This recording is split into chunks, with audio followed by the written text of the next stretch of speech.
За шинэ баруунууд буужээ. Black Shark-ийн V2X хар олон цагаан AUX оролтой зүгд 5 дахь утгаараа маш алдартай. 18 оны Pro 3-д дахиж. За энд соронзон суурьтай кулерийн маань гар харагдчих байна. Budget mouse VXC R1 цэник барилт дээр бас галзуудаа X11 Attack Shark X11 X3 R1 гэх загварууд бас иржээ. Кулерүүд Memoгийн 30 ваттын хүчин чадалтай кулер CX05 кулер AL19 утасны кулер байна. Энэ бас маш боломжтой. За Pivoгийн шинэ хэрэгслүүд орж ирсэн. Эхнээсээ тестлэгдээд чанарын шаардлага маш сайн хангаж байгаа. За энэ болохоор бас падны кулер байна. Пад таблетэнд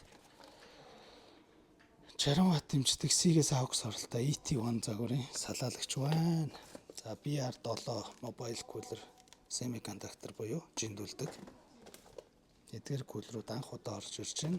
Туршаад та бүхэндээ бичлэгээр танилцуулнаа. За Mactodogоос илүү салаалагч олж ирсэн шүү. G3 Pivoгийн. Энэ бол чанарын шаардлага маш сайн хангаж байгаа. C болон Lightning гэсэн оролцоотой залгууртай.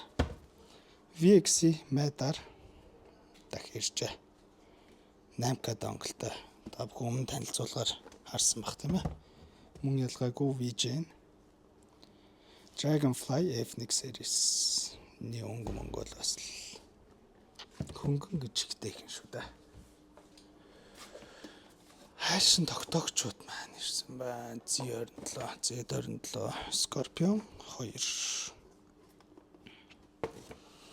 За OnePlus-ын таблет маань бас иржээ. 144 Гц-ийн дэлгэцтэй 120 FPS дэмжинэ. За тэгээд нөгөө удаан хүлээлгээдсэн захиалгаар хийлгсэн соронзон суурьтай хөргөөр маань харагдаж байна. Нэг нь эзэнтэй болсон байгаа. Энэ маань хөргөлтийн төвшин бол үнэхээр бусдаасаа ялгарч чадж байгаа. За баярлалаа та бүхэн.